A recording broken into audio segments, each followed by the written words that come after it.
Aroy, tinanggalan ako ng ngipin. Napakalaki ng tinanggal sa akin. Hello guys! Kung napapansin nyo, naka-brace na naman ako. Ilang araw din ako di makakain na maayos dahil sobrang sakit niya guys. So bakit nga ba ako nagpa-brace ulit? Fun fact lang guys, 6 years na ako naka-brace before. Pero di pa rin na-address yung issue sa ngipin ko. Kung makikita nyo sa picture guys, medyo palabas or flared yung ngipin ko. Kaya naman nag-decide na ako na magpa-brace ulit. Sabi din ng dentist ko, kailangan daw tanggalin yung 4 na premolars ko para daw pumasok yung mga ngipin ko. Kaya ngayong araw, tatanggalin yung mga premolars ko. Bago pala ako pumunta ng dentist, kumain na muna ako kasi alam ko di ako makakain mamaya. Buti na lang talaga masarap ang ulam at nakakain talaga ako na madami. Medyo kinakabahan nga ako kasi ngayon na lang ulit ako mabubunutan ng ngipin. Yung last bunot ko ata nung bata pa ako. Dahil tulog pa si Honey Bunch, di ko na siya gigisingin. Ako na lang mag-isa pupunta sa dentist. Good luck na lang talaga sa akin mamaya. So ayan, kinakausap na ako ni Doc. Sabi niya wala daw ako mararamdaman na sakit kasi may anesthesia naman daw na ilalagay. Ito pala yung x-ray ng mga ngipin ko. So yung may black dot dyan, yun yung mga tatanggalin. Kung makikita niyo din, impacted din yung wisdom tooth ko. So ipapatanggal ko din yan soon. Eto na guys, last look na buo ang ngipin ko. Kasi mamaya bungal na ako. Ayan guys, nilalagay na ni Doc yung naming cream para kapag in-inject na ako ng anesthesia, wala na ako maramdaman. Dito sa part na to, di ko na ma-feel yung bunganga ko. At thank you Lord talaga, hindi siya masakit. Parang hinihila lang yung ngipin mo ganun. Charan! Tapos na, medyo nahirapan si Doc ha. Paano di mahihirapan? Sobrang laki ng kinukuha. Rate ko yung pain niya, siguro 3 out of 10 lang. Pero alam ko mamaya pa to sasakit pag wala na yung anesthesia. Sabi ko din kay Doc kung pwede ko bang itago yung ngipin ko, ilalagay ko lang sa ilalim ng unan. Eto na guys, ang itsura ng ngipin ko ngayon. Bungal ira na. Dalawa lang pala muna binunot ni Doc kasi next week daw yung dalawa pa. So yun lang naman guys, bye! Nandito ako sa Japan ngayon at titikim tayo ng Japanese convenience store snacks. Hulaan nyo kung saan ako pupunta, walang gato sa Pilipinas. Grabe, the best talaga ang 7-Eleven sa Japan. Parang lahat ata ng gusto mong bilhin nandito na. Sobrang dami! Let's try this oh. Ano kaya to? Mukha siya mochi. So, let's buy. Oh, may brulee sila guys oh. Siyempre, add to cart. Parang sikat din to. Kainin natin guys, tara. Add to cart. Yakult ba to? Ang laki ng Yakult nila dito oh. Add to cart. May Japanese oh. Arigato. Tikman na natin. Una natin titikman itong pudding.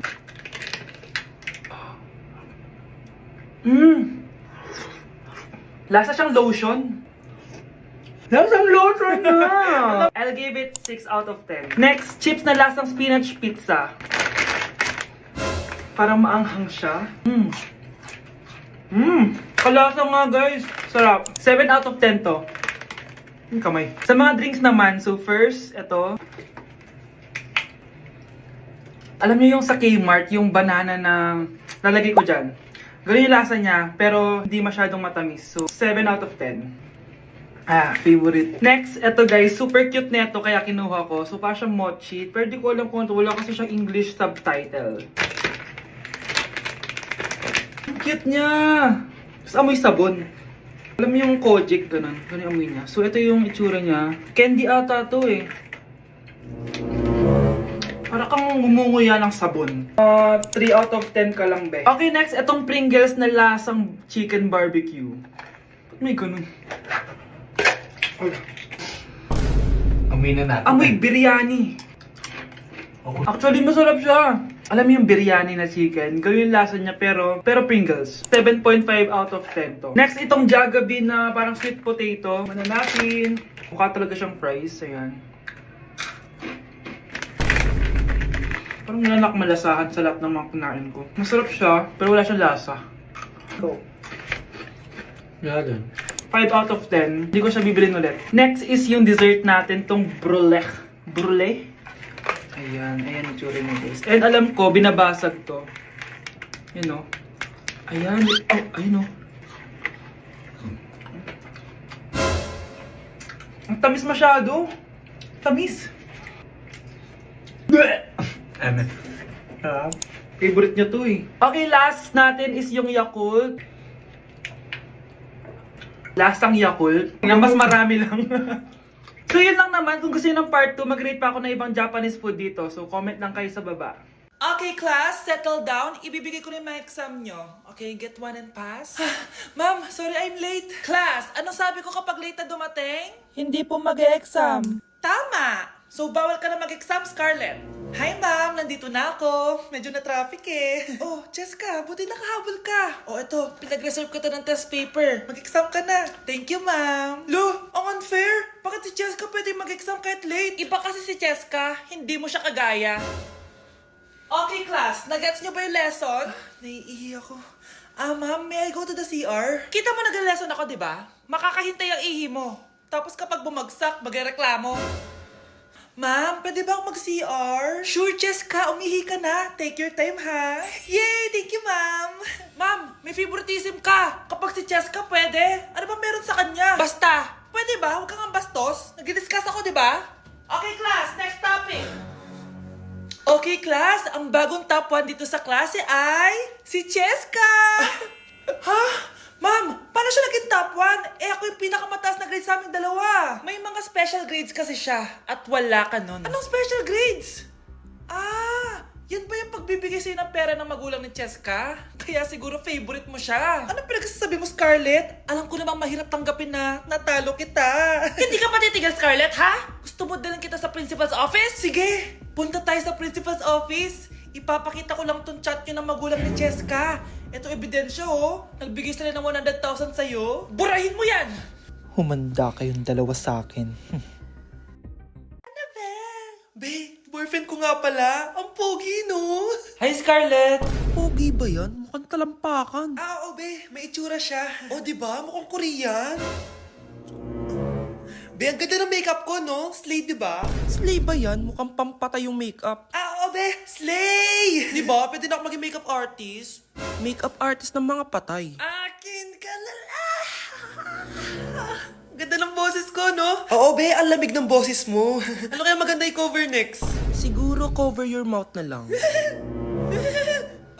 Scarlett, okay ka lang? Akala mo ang pogi ng boyfriend mo? Ang pangit niya! Mukha siyang ingrown! Wala kang taste! At ikaw naman, akala mo slay ang makeup mo? Hindi! Mukha kang ililibing! Alam ko na kung ano next na i-cover mo. Yang bibig mo! Di ka naman marunong kumanta! Ang baho pa ng hininga mo! Grabe ka naman! Sorry guys, di ko mapigilan di man lait. Ay, perfect! Masabog siya! Masabog. Sabi na Versace! Love you. Thank you so much. Happy Valentine's Day, everyone! So, kakatapos ko lang mag-aral ngayon. And ayun guys, susurpresahan natin si Honey Bunch. Ayun guys, binilan ko siya ng cake. Tapos ito special gift to. Tapos ito flowers. Tapos sa likod nitong car, ayun may balon doon. May mga balloons doon sa likod. Tapos doon ko gagawin yung surprise ko mamaya. And hinihintay ko siya ngayon. Ang tagal-tagal niya pumunta dito. And also guys, later magdi-date kami. Magdi-dinner kami somewhere around BGC. And ayun guys, kayo, kamusta naman yung Valentine's Day niyo? Special tong Valentine's sa akin kasi last year ang dami naming na-achieve. And then 3 years na kaming magjowa ni Honey Bunch. So kaka 3 years lang namin noong January 12. So marami na kaming achievements and this is just a celebration of that. And more celebrations to come. So susulatan ko rin pala siya ng letter. Ayan, para sweet tayo. Ayan, para ma-feel niya talaga na mahal ko siya. Ayan. Wala pala akong papel guys. Envelope lang to, tapos dito na lang ako sa likod magsusulat. Pwede naman yun, di ba? Hindi talaga ako ma-letter na tao, pero today is a special day. Kaya bibigyan natin si Honey Bunch ng letter. Sana na-touch ka. So tapos na ako. 1, 2, 3. Siya lang pwedeng magbasa neto. Guys, may problema ako kasi ang hangin dito. Pag binuksan ko tong likod ng kotse ko, lilipad lahat ng balon sa daan. So di ko alam kung paano mangyayari niyan mamaya. Guys, nandito na siya. Happy Valentine's Day! Uy, ang ganda nito. Happy Go Valentine's Day. Thank you so much. Sunflower. Let's go outside. Come here, baby. I have another gift for you. Ay, shit. Ay, perfect! Masabog siya! Masabog siya! Huwag mo muna bubuksan mamaya na yan. Ito yung snack mo. Ito yung snack mo mamaya. Happy Valentine's. Let's take a pic.